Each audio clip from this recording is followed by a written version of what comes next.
ಹೆಂಡತಿ ಮಗುನ ಕರ್ಕೊಂಡು ಹೊಟ್ಟೋಗ್ಬಿಟ್ಟಿದ್ದಾಳೆ. ಈಗ ನನಗೆ ಮಗುವನ್ನ ನೋಡಲಿಕ್ಕೆ ಆಗ್ತಾ ಇಲ್ಲ, ನಾನೇನು ಮಾಡೋದು? ಮಕ್ಕಳ ಕಸ್ಟಡಿಯನ್ನು ತಾಯಿಗೆ ಕೊಟ್ಬಿಡ್ತಾರ? 5 ವರ್ಷದ ಒಳಗಡೆ ಇರತಕ್ಕಂತಹ ಮಕ್ಕಳ ಕಸ್ಟಡಿಯನ್ನು ಸಾಮಾನ್ಯವಾಗಿ ತಂದೆಗೆ ಕೊಡೋದಿಲ್ಲ. ಬಹಳಷ್ಟು ವರ್ಷಗಳು ತಾಯಿಯ ಹತ್ರನೇ ಇದ್ದಿದ್ರೆ ಮಕ್ಕಳು ಅಥವಾ ತಂದೆಯ ಹತ್ರನೇ ಇದ್ದಿದ್ರೆ ಮಕ್ಕಳು ಅವರನ್ನು ಡಿಸ್ಪ್ಲೇಸ್ ಮಾಡಲ್ಲ ನ್ಯಾಯಾಲಯದವರು. ಮಕ್ಕಳು ನಿಮ್ಮಿಬ್ಬರ ಮಧ್ಯೆ ಆಗತಕ್ಕಂತಹ ದ್ವಂದ್ವಕ್ಕೆ, ಸಮಸ್ಯೆಗೆ ಅವರೇನಾದ್ರು ಸಿಗ್ನೇಚರ್ ಹಾಕಿದಾರಾ? ಬೆಳೀತಾ ಬೆಳೀತಾ ಆ ಮಕ್ಕಳಿಗೆ ತಂದೆಯ ಬಗ್ಗೆ ದ್ವೇಷ ಹುಟ್ಟಬಹುದು ಅಥವಾ ತಾಯಿಯ ಬಗ್ಗೆ ದ್ವೇಷ ಹುಟ್ಟಬಹುದು. ನಮಸ್ಕಾರ. ನಮ್ಮ ಕನ್ನಡ ಚಾನೆಲ್ನ ಎಲ್ಲ ವೀಕ್ಷಕರಿಗೂ ಸಹ ನನ್ನ ಹೃತ್ಪೂರ್ವಕವಾದಂತಹ ನಮಸ್ಕಾರಗಳು. ದಾಂಪತ್ಯ ಜೀವನದ ಹಾಗೂ ಒಟ್ಟು ಕುಟುಂಬದ ಮೌಲ್ಯವನ್ನು ಸರಿಯಾದ ರೀತಿಯಲ್ಲಿ ಅರ್ಥ ಮಾಡಿಕೊಳ್ಳಲಿ, ಸಣ್ಣ ಪುಟ್ಟ ವಿಷಯಗಳಿಗೆ ಬೇಸತ್ತು ವಿವಾಹದಿಂದ ದೂರವಾಗದೇ ಇರಲಿ ಎನ್ನುವ ಒಂದು ಸದುದ್ದೇಶವನ್ನು ಇಟ್ಟುಕೊಂಡು ನಮ್ಮ ಕನ್ನಡ ಚಾನೆಲ್ನ ಮೂಲಕ ಹಲವಾರು ಎಪಿಸೋಡ್ಗಳನ್ನು ಮಾಡ್ತಾ ಬಂದಿದ್ದೀವಿ. ಇದಕ್ಕೆ ನೀವೆಲ್ಲ ತುಂಬು ಹೃದಯದಿಂದ ಸ್ಪಂದಿಸಿದ್ದೀರಾ. ನಿಮ್ಮೆಲ್ಲರಿಗೂ ನಮ್ಮ ಕನ್ನಡ ಚಾನೆಲ್ನ ಎಲ್ಲ ಸಿಬ್ಬಂದಿಗಳ ಪರವಾಗಿ ಹಾಗೂ ನಾನು ವೈಯಕ್ತಿಕವಾಗಿ ಹೃತ್ಪೂರ್ವಕವಾದಂತಹ ಧನ್ಯವಾದಗಳನ್ನು ಅರ್ಪಿಸುತ್ತೇನೆ. ದಾಂಪತ್ಯ ಜೀವನದಲ್ಲಿ ಆಗುವ ಹಲವಾರು ಏರುಪೇರುಗಳನ್ನು ಮನಸ್ಸಿನಲ್ಲಿಟ್ಟುಕೊಂಡು ಇದಕ್ಕೆಲ್ಲ ಉತ್ತರ ಎಲ್ಲಾದರೂ ಸಿಕ್ಕಲಿ ಅನ್ನುವ ಒಂದು ಸದುದ್ದೇಶದಿಂದ ಕೆಲವು ಪುಸ್ತಕಗಳನ್ನು ನಾನು ಬರೆದಿದ್ದೇನೆ. ಅಮ್ಮ ನೀ ಏಕೆ ಮದುವೆ ಆದೆ ಅಂತಕ್ಕಂಥ ಒಂದು ಕಾದಂಬರಿ ಮತ್ತು ವಿವಾಹ ಒಂದು ಚಿಂತನ ಅಂತಕ್ಕಂತಹ ಒಂದು 50 ಪ್ರಬಂಧಗಳಿರ್ತಕ್ಕಂತಹ ಒಂದು ಪ್ರಬಂಧಗಳ ಸರಮಾಲೆ, ಆಮೇಲೆ ಸುಖ ಸಂಸಾರಕ್ಕೆ 108 ಮಾತುಗಳು ಅಂತ ನಿಮಗೆ 100 ವಿಷಯಗಳ ಬಗ್ಗೆ 8 ಟಿಪ್ಸ್ ಇರ್ತಕ್ಕಂಥದ್ದು ಒಂದು. ಇದರ ಜೊತೆಗೆ ತಂದೆ ತಾಯಿಯರಲ್ಲಿ ವೈಮನಸ್ಯ ಆದಾಗ ಮಕ್ಕಳ ಮೇಲೆ ಅದು ಹೇಗೆ ಪರಿಣಾಮವನ್ನು ಬೀರುತ್ತೆ ಅನ್ನೋದಕ್ಕಾಗಿ ಒಂದು ಮನೋವೈಜ್ಞಾನಿಕ ದೃಷ್ಟಿಕೋನದಿಂದ ಐ ಆಮ್ ರಿಯಾನ್ ಅಂತ ಒಂದು ಇಂಗ್ಲೀಷ್ ಕಾದಂಬರಿಯನ್ನು ಬರೆದಿದ್ದೇನೆ. ಈ ಇಂಗ್ಲೀಷ್ ಕಾದಂಬರಿ ಅಮೆಝಾನ್ನಲ್ಲಿ ಸಿಕ್ಕುತ್ತೆ. ಬಾಕಿ 3 ಪುಸ್ತಕಗಳು ನಿಮಗೆ ಸಪ್ನಾ ಆನ್ಲೈನ್ನಲ್ಲಿ, ಸಪ್ನಾ ಬುಕ್ ಸ್ಟಾಪ್ಸ್ನಲ್ಲಿ, ಅಂಕಿತಾ ಬುಕ್ ಸ್ಟಾಪ್ನಲ್ಲಿ, ವಿಕಾಸ ಪ್ರಕಾಶನದಲ್ಲಿ ಸಿಕ್ಕುತ್ತೆ. ಆಸಕ್ತರು ದಯವಿಟ್ಟು ತೆಗೆದುಕೊಂಡು ಓದಿ ಅಂತ ಕೇಳಿಕೊಳ್ತೇನೆ. ಇನ್ನು ಇವತ್ತಿನ ವಿಷಯಕ್ಕೆ ಬರೋದಾದರೆ ಸ್ವಲ್ಪ ಕಾನೂನಿಗೆ ಸಂಬಂಧಪಟ್ಟದ್ದು ಅಂತಲೂ ಹೇಳಬಹುದು. ಮಕ್ಕಳ ಕಸ್ಟಡಿಯನ್ನು ಯಾರಿಗೆ ಕೊಡ್ತಾರೆ ಮೇಡಮ್ ಅಂತ ತುಂಬ ಜನ ಕೇಳ್ತಾ ಇರ್ತಾರೆ. ನನಗೂ ನನ್ನ ಗಂಡನಿಗೂ ತುಂಬ ಮನಸ್ತಾಪಗಳಿದೆ. ಈಗ ನಾನೇನಾದರೂ ಡಿವೋರ್ಸ್ ಹಾಕಿದ್ರೆ ನನ್ನ ಗಂಡನ ಕೊಟ್ಬಿಡ್ತಾರಾ ಅಂತ. ಅಥವಾ ಗಂಡ ಕೇಳ್ತಾನೆ, ಹೆಂಡತಿ ಮಗುನ ಕರ್ಕೊಂಡು ಹೊಟ್ಟೋಗ್ಬಿಟ್ಟಿದ್ದಾಳೆ, ಈಗ ನನಗೆ ಮಗುವನ್ನ ನೋಡಲಿಕ್ಕೆ ಆಗ್ತಾ ಇಲ್ಲ, ನಾನೇನು ಮಾಡೋದು? ಮಕ್ಕಳ ಕಸ್ಟಡಿಯನ್ನು ತಾಯಿಗೆ ಕೊಟ್ಬಿಡ್ತಾರಾ ಅಂತ ಕೇಳ್ತಾರೆ.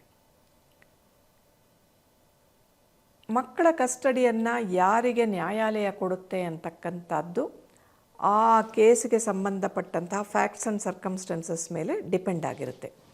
ತಾಯಿಗೆ ಕೊಡ್ತಾರೆ, ತಂದೆಗೆ ಕೊಡಲ್ಲ, ಅಥವಾ ತಂದೆಗೆ ಕೊಡ್ತಾರೆ, ತಂದೆಗೆ ಕೊಡೋದೇ ಇಲ್ಲ, ಈ ರೀತಿಯಾಗಿ ನಾವು ಹೇಳಲಿಕ್ಕಾಗಲ್ಲ. ಆ ಕೇಸಿನ ಒಂದು ಸಾಂದರ್ಭಿಕ ರೂಪುರೇಖೆಗಳನ್ನು ನೋಡಿಕೊಂಡು ಅದಕ್ಕೆ ತಕ್ಕಂಥ ವಿಟ್ನೆಸ್ಗಳನ್ನು ಅಥವಾ ಸಾಕ್ಷಿ ಆಧಾರಗಳ ಮೇಲೆ ನ್ಯಾಯಾಲಯ ಒಂದು ನಿಲುವನ್ನು ತೆಗೆದುಕೊಳ್ಳುತ್ತೆ.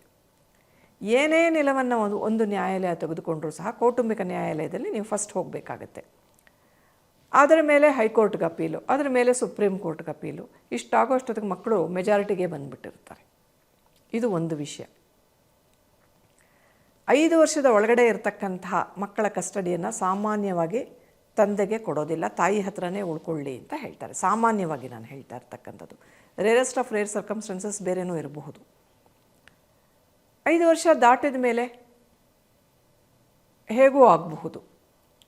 ಆಮೇಲೆ ಬಹಳಷ್ಟು ವರ್ಷಗಳು ತಾಯಿಯ ಹತ್ರನೇ ಇದ್ದಿದ್ರೆ ಮಕ್ಕಳು ಅಥವಾ ತಂದೆಯ ಹತ್ರನೇ ಇದ್ದಿದ್ರೆ ಮಕ್ಕಳು ಅವರನ್ನು ಡಿಸ್ಪ್ಲೇಸ್ ಮಾಡಲ್ಲ ನ್ಯಾಯಾಲಯದವರು. ಸಾಮಾನ್ಯವಾಗಿ ಒಬ್ಬ ಪೋಷಕರಿಂದ ಕಿತ್ತು ಮತ್ತೊಬ್ಬ ಪೋಷಕರಿಗೆ ಮಗುವಿನ ಒಂದು ಕಸ್ಟಡಿಯನ್ನು ಕೊಡೋದಿಲ್ಲ, ಸಾಮಾನ್ಯವಾಗಿ ಕೊಡೋದಿಲ್ಲ. ಹಾಗಾದರೆ ಏನು ಮಾಡಬೇಕು? ಅವ್ರು ತೊಗೊಂಡು ಹೊಟ್ಟೋಗಿದ್ದಾರಲ್ಲ ಮಗುವನ್ನ, ನಾನು ತಂದೆ ಅಲ್ವಾ, ನಾನು ತಾಯಿ ಅಲ್ವಾ ಅಂತ ಕೇಳಿದ್ರೆ ನಿಮಗೆ ವಿಸಿಟೇಷನ್ ರೈಟ್ಸ್ ಇರುತ್ತೆ. ಈಗೆಲ್ಲ ಜಾಯಿಂಟ್ ಪೇರೆಂಟಿಂಗ್ ಅಂತ ಒಂದು ಕಾನ್ಸೆಪ್ಟ್ ಬರ್ತಾ ಇದೆ. ಭಾಳಷ್ಟು ಕಂಟ್ರಿಗಳಲ್ಲಿ ಇದು ತುಂಬ ಸಕ್ಸಸ್ಫುಲ್ಲು ಆಗಿದೆ. ಆಮೇಲೆ ಶೇರ್ಡ್ ಪೇರೆಂಟಿಂಗ್ ಅಂತ ಹೇಳ್ತಾರೆ, ಜಾಯಿಂಟ್ ಪೇರೆಂಟಿಂಗ್ ಅಂತ ಹೇಳ್ತಾರೆ. ನೀವು ಈ ಒಂದು ಕಾನ್ಸೆಪ್ಟನ್ನು ಅರ್ಥ ಮಾಡ್ಕೊಳ್ತಕ್ಕಂಥದ್ದು ತುಂಬ ಒಳ್ಳೆಯದು. ಆಯಿತು, ಪತಿ ಪತ್ನಿಯರಲ್ಲಿ ಕೆಮಿಸ್ಟ್ರಿ ಸರಿಯಾಗಿಲ್ಲ, ಅವರಿಬ್ಬರಿಗೆ ಏನು ಮಾಡಿದ್ರೂ ಹೊಂದಾಣಿಕೆ ಆಗ್ತಾ ಇಲ್ಲ, ಅವರು ಡಿವೋರ್ಸ್ ಕೇಸು, ಒಬ್ಬ ಗಂಡ ಆಗಿರ್ತಕ್ಕಂಥವ್ನು ಡಿವೋರ್ಸ್ಗೆ ಹಾಕಿರ್ತಾನೆ, ಹೆಂಡತಿ ನನಗೆ ಗಂಡ ಬೇಕು ಅಂತ ಹಾಕಿರ್ತಾಳೆ. ಅಥವಾ ವೈಸ್ ವರ್ಷ ಆಗಿರ್ಬೋದು, ಗಂಡ ನನಗೆ ಹೆಂಡತಿ ಬೇಕು ಅಂತ ಹಾಕಿರ್ತಾರೆ, ಹೆಂಡತಿ ಆಗಿರ್ತಕ್ಕಂಥವಳು ನನಗೆ ಡೈವೋರ್ಸ್ ಬೇಕು ಅಂತ ಹಾಕಿರ್ತಾಳೆ. ಇದ್ರ ಮಧ್ಯೆ 498A ಕೇಸು ಒಂದಿರುತ್ತೆ, ಡೌರಿ ಹರಾಸ್ಮೆಂಟ್ ಕೇಸ್ ಇರುತ್ತೆ, ಆಮೇಲೆ ಅದೆಲ್ಲ ಕ್ರಿಮಿನಲ್ ಕೇಸು. ಇದ್ರ ಜೊತೆಗೆ ಜೀವನಾಂಶ ಬೇಕು ಅಂತ ಹೆಂಡತಿ ನನಗೂ ನನ್ನ ಮಕ್ಕಳಿಗೂ ಜೀವನಾಂಶ ಬೇಕು ಅಂತ ಹಾಕಿರ್ತಾಳೆ. DV ಕೇಸ್, ಡೊಮೆಸ್ಟಿಕ್ ವೈಲೆನ್ಸ್, ಕೌಟುಂಬಿಕ ಹಿಂಸೆಯಿಂದ ಮಹಿಳೆಯರನ್ನು ರಕ್ಷಿಸಲಿಕ್ಕಾಗಿ ಇರ್ತಕ್ಕಂಥ ಕಾನೂನು, ಅದ್ರ ಕೆಳಗಡೆ ಒಂದು ಕೇಸ್ ಇರುತ್ತೆ. ಇದ್ರ ಮೇಲೆಲ್ಲ ಅಪೀಲು ಅದು ಇದು ಅಂತ ಒಂದು 5-6 ಕೇಸುಗಳಿರುತ್ತೆ. ಇಷ್ಟೆಲ್ಲ ಕೇಸುಗಳಿರುವಾಗ ನೀವು ಮಾಡಿ ಮೆಟ್ಲನ್ನು ಹತ್ತಿ ಇಳಿದು ಹೋಗ್ತಾ ಇರಬೇಕಾದ್ರೆ ಕೋರ್ಟ್ಗಳಿಗೆ ಆ ಮಕ್ಕಳ ಗತಿ ಏನಾಗಬೇಕು ಅಂತಕ್ಕಂಥದ್ದನ್ನು ನೀವು ಯೋಚನೆ ಮಾಡಬೇಕು. Children have not signed for this. ಮಕ್ಕಳು ನಿಮ್ಮಿಬ್ಬರ ಮಧ್ಯೆ ಆಗತಕ್ಕಂತಹ ದ್ವಂದ್ವಕ್ಕೆ, ಸಮಸ್ಯೆಗೆ ಅವರೇನಾದ್ರು ಸಿಗ್ನೇಚರ್ ಹಾಕಿದ್ದಾರಾ? ಅವರನ್ನು ಯಾಕೆ ಭಾಗಿ ಮಾಡ್ತೀರಾ ಅಂತಕ್ಕಂಥ ಒಂದು ಪ್ರಶ್ನೆಯನ್ನು ಕೇಳಬೇಕಾದಂಥ ಸಂದರ್ಭ ಬಂದಿದೆ. ನಮ್ಮಿಬ್ಬರಲ್ಲಿ ಏನೋ ಒಂದು ವ್ಯತ್ಯಾಸಗಳಿರ್ಬೋದು, ನನಗೆ ನೀನು ಇಷ್ಟ ಆಗದೆ ಹೋಗ್ಬೋದು, ನಿನಗೆ ನಾನು ಇಷ್ಟ ಆಗದೆ ಹೋಗ್ಬೋದು. ಆದರೆ ಮಕ್ಕಳಿಗೆ ಈ ಗೊಂದಲದ ಪರಿಚಯ ಮಾಡಿಕೊಡಬೇಕಾದ ಅವಶ್ಯಕತೆ ಇಲ್ಲ. ಅವರನ್ನು ಈ ಒಂದು ಸಮಸ್ಯೆಯಿಂದ ದೂರ ಇಟ್ಟು ಶೇರ್ಡ್ ಪೇರೆಂಟಿಂಗ್ ಕಾನ್ಸೆಪ್ಟ್ಗೆ ಹೋಗ್ಲಿಕ್ಕೆ ಸಾಧ್ಯನಾ ಅಂತ ನೋಡಿ. ಅದು ಎಲ್ಲ ಸಂದರ್ಭಗಳಲ್ಲೂ ಸಕ್ಸಸ್ಫುಲ್ ಆಗಲ್ಲ. ಯಾಕೆಂದರೆ ಹೆಂಡತಿ ಮದ್ರಾಸ್ನಲ್ಲಿದ್ದರೆ, ಗಂಡ ಬೆಂಗಳೂರಿನಲ್ಲಿದ್ದರೆ ಶೇರ್ಡ್ ಪೇರೆಂಟಿಂಗ್ ಮಾಡೋಕ್ಕಾಗಲ್ಲ. ಮ್ಯಾಕ್ಸಿಮಮ್ ವಿಸಿಟೇಷನ್ ರೈಟ್ಸ್ ಕೊಡಿ. ಯಾರ ಹತ್ರ ಮಗು ಇರುತ್ತೋ ಅವರು ಮತ್ತೊಬ್ಬ ಪೇರೆಂಟ್ಗೆ ಮ್ಯಾಕ್ಸಿಮಮ್ ವಿಸಿಟೇಷನ್ ರೈಟ್ಸ್ ಕೊಡಿ. ಸೂಪರ್ವೈಸ್ಡ್ ವಿಸಿಟೇಷನ್ ಅಂತ ಹೇಳ್ತಾರೆ.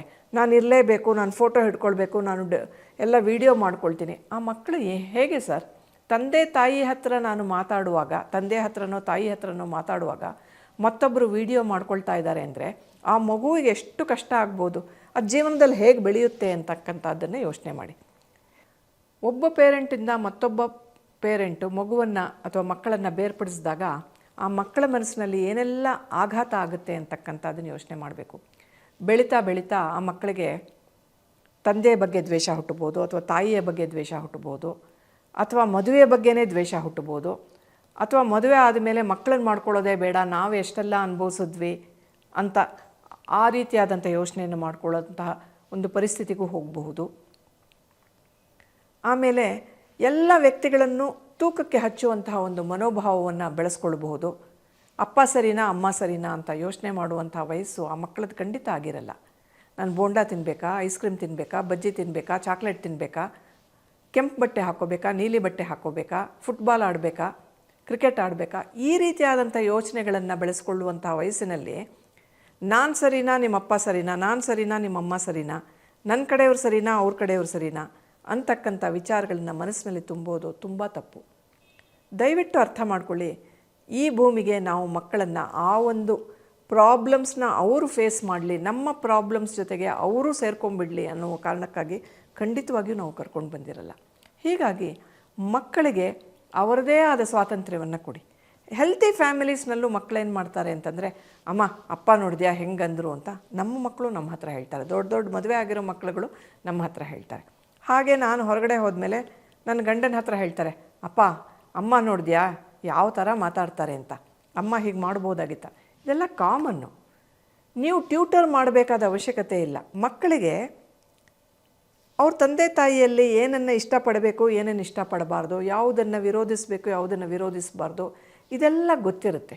ಆಮೇಲೆ ಅವರು ಹೇಳದೇ ಇರಬಹುದು, ಯಾರೋ ಒಬ್ಬ ಪೇರೆಂಟ್ ಹತ್ರ ಇರ್ತಾರೆ ಅಂತ. ನಾನು ಯಾವಾಗಲೂ ಹೇಳ್ತಾ ಇರ್ತೀನಿ, ಒಬ್ಬ ಪೇರೆಂಟು ಮತ್ತೊಬ್ಬ ಪೇರೆಂಟ್ ಹತ್ರ ಬಿಡದೀರ ಗಟ್ಟಿಯಾಗಿ ಹಿಡ್ಕೊಂಡಿರ್ತಾರಲ್ಲ, ಅದು ಸ್ವಲ್ಪ ಕಾಲ ಮಾತ್ರ ಅದು ಸಾಧ್ಯ.